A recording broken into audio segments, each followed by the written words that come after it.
Olá, boa tarde. Você acompanha agora notícias do Brasil e do mundo desta terça-feira, dia 25 de abril. No último dia da visita a Portugal, o presidente Lula foi hoje à Assembleia da República, o parlamento português. Esta é a primeira viagem de Lula à Europa no terceiro mandato presidencial. Ele foi recebido no local pelo presidente da Assembleia, Augusto Santos Silva. A viagem foi marcada pela reaproximação diplomática entre os países e a assinatura de acordos em diversas áreas, como internacionalização de startups, validação de diplomas de ensino fundamental e médio e combate ao racismo contra brasileiros que vivem no país europeu. Portugal é a 17ª nação que mais importa produtos brasileiros. Apenas no ano passado, as exportações para o mercado português somaram 4 bilhões e 170 milhões de dólares. O petróleo lidera a pauta exportadora, respondendo por 59% do total. Outros produtos são soja e milho. Lula encerra a visita a Portugal nesta terça-feira e segue para Madrid, capital da Espanha, o último trecho da visita oficial à Europa. E 10 deputados do partido da extrema-direita portuguesa vaiaram o discurso do presidente Lula hoje no Parlamento de Portugal, ao final de uma viagem de Estado que tem o objetivo de retomar as relações entre os dois países. 10 deputados do partido de extrema-direita portuguesa Chega vaiaram o discurso do presidente Luiz Inácio Lula da Silva no Parlamento de Portugal nesta terça-feira, ao final de uma visita de Estado que tem o objetivo de retomar as relações entre os dois países. Os congressistas, que exibiram cartazes com os dizeres Chega de corrupção e bandeiras da Ucrânia, foram chamados à ordem pelo presidente da Assembleia da República, Augusto Santos Silva. Em resposta, Lula disse que quem faz política está habituado a esse tipo de manifestação e descreveu a cena como ridícula. O mandatário brasileiro foi convidado a falar no parlamento português no dia que marca o 49º aniversário da Revolução dos Cravos, que pôs fim a 48 anos da ditadura de direita em Portugal e a 13 anos de guerras coloniais na África. Para protestar contra a recepção dada pelas autoridades portuguesas, algumas centenas de apoiadores do partido Chega e de imigrantes brasileiros simpatizantes de Jair Bolsonaro se reuniram perto do parlamento. Também houve a presença de muitos manifestantes favoráveis ao petista. Lula encerra a visita a Portugal nesta terça-feira e segue para Madrid, capital da Espanha, no último trecho da visita oficial à Europa. A arrecadação de impostos e contribuições federais no Brasil atingiu 581 bilhões e 795 milhões de reais no primeiro trimestre de 2023, de acordo com dados revelados hoje pela Receita Federal.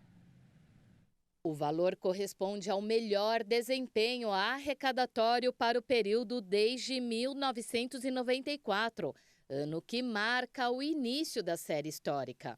De acordo com o fisco, no acumulado do ano, a alta de real acima da inflação de 0,72% pode ser explicada principalmente pelos recolhimentos do ajuste do imposto sobre a renda das pessoas jurídicas e da contribuição sobre o lucro líquido e das desonerações concedidas no IPI e PIS/COFINS. Somente no mês de março, a arrecadação total das receitas federais atingiu 171 bilhões e 56 milhões de reais, registrando decréscimo real abaixo da inflação de 0,42% em relação ao mesmo mês do ano passado, período que segue com a maior arrecadação para o mês. O presidente do Banco Central, Roberto Campos Neto, afirmou hoje que não tem a capacidade de dizer quando a taxa de juros vai cair, mas as coisas têm caminhado no caminho certo. O dirigente da autarquia foi convocado para uma audiência pública na Comissão de Assuntos Econômicos do Senado para explicar o atual patamar da taxa Selic em 13,75% ao ano desde agosto passado. Questionado sobre se a nova regra fiscal seria o suficiente para garantir a queda na taxa de juros, Campos Neto afirmou que é sim uma parte importante na composição da avaliação do Banco Central sobre o cenário econômico.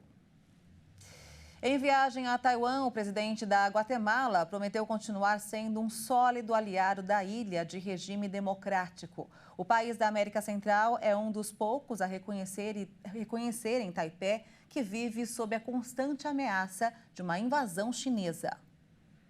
Futuro próspero e larga vida a la valerosa e fraterna República de Taiwan. A mandatária de Taiwan, Tsai Ing-wen, agradeceu o apoio recebido. A Guatemala é um dos poucos países que reconhecem Taipei, em uma lista que foi reduzida nos últimos anos pelos esforços de Pequim para isolar internacionalmente a ilha. Diante do parlamento taiwanês, Jiang Matei criticou a China pela pressão contra Taiwan e pediu solidariedade da comunidade internacional com quem está sempre sob constante ameaça. O governo chinês considera Taiwan uma província rebelde e planeja retomar o controle sobre a ilha, mesmo que com o uso da força. Em uma escalada das tensões, as tropas de Pequim realizaram 3 dias de exercícios militares no entorno de Taiwan no início deste mês, em manobras que incluíram a simulação de ataques aéreos e o teste de cerco marítimo à ilha. Autoridades taiwanesas têm preparado a população civil para a eclosão de um conflito e aumentado o investimento em gastos militares. A Justiça proibiu hoje a demolição de um bairro periférico de Mayotte, pequena ilha da França situada no Oceano Índico e que atrai milhares de imigrantes com o desejo de conquistar a cidadania francesa. A prefeitura local prometeu recorrer da decisão. A operação de demolição do bairro Talus 2, localizado na periferia da capital Mamoudzou, foi suspensa depois que a Justiça constatou a existência de irregularidades nas condições de despejo. Como parte da Operação Ambuchu, a França havia mobilizado quase 1.800 agentes de segurança para expulsar migrantes e destruir barracos. As mais de 100 famílias do Talus 2, que já estavam conformadas em terem que deixar o local, receberam com satisfação a decisão judicial. Mayotte é um território da França situado no Oceano Índico e optou em 2009 por uma integração plena ao país europeu.